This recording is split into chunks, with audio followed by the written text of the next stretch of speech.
Despite the ongoing hostilities between Russia and Ukraine, Nigeria says it maintains the cordial diplomatic relations with the countries.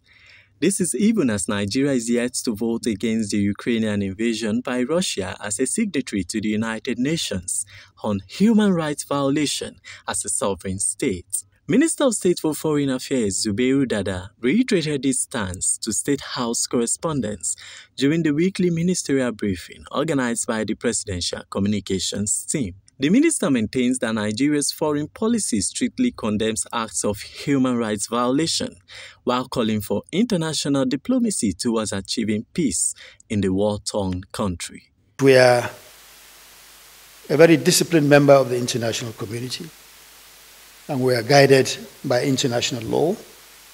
And we believed that what Russia did at that time offended the provisions of the UN Charter.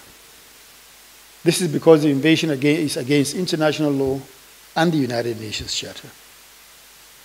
And with regard to the resolution AES-11L4, seeking to suspend Russia from the Human Rights Council, I think it's important we get this very, very clear. That resolution was seeking to suspend Russia from the Human Rights Council. I believe it's important to further stress this so that we know clearly what that resolution. The minister used the forum to reel out his ministry's recent scorecard in the area of foreign diplomacy, particularly in the face of the ongoing Russian onslaught in Ukraine. He also addressed all the intricacies involved in the waivers being offered Nigerian students by foreign universities, particularly in Russia and neighboring countries. He said while the entire processes are being handled by the foreign missions of the affected countries, Nigerian students are at liberty to choose where to have their education. Still having some pockets of Nigerian citizens coming out of Ukraine in bits and pieces. But again, it's their free choice. They are free to decide whether they want to come back to Nigeria. Where they indicate interest to come back home, we will certainly, and I mean certainly, ensure that they are repatriated to Nigeria at government expense. But where they choose to remain there, we also have a responsibility to assist them to settle. We have very good diplomatic relations with Ukraine. We have very good diplomatic relations with Russia.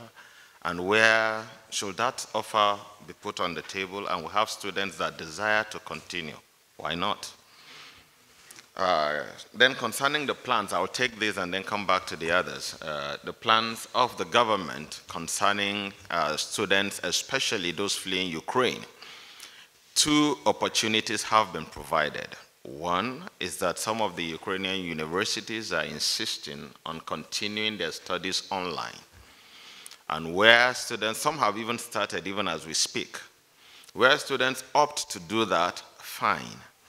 But also a number of European countries, especially those bordering Ukraine and Eastern Europe, because their curriculums are often the same, have also offered us opportunities for our students to school there. On the African continent, Ambassador Zubairu argued that the free movement of people across ECOWAS must be respected and not to be abused to perpetuate criminality by neighboring nations. Meanwhile, the minister noted that out of the 8,000 registered Nigerians based in Ukraine before the Russian invasion, over 7,000 have crossed over to neighboring countries. Also, out of the 5,635 registered Nigerian students in Ukraine, 1,531 have been evacuated back to Nigeria, even as efforts are being made by the Foreign Affairs Ministry to monitor few Nigerians who are still in the trouble spots in Ukraine. From the Presidential Villa, Abuja, Folorunso Adegoke, Core TV News.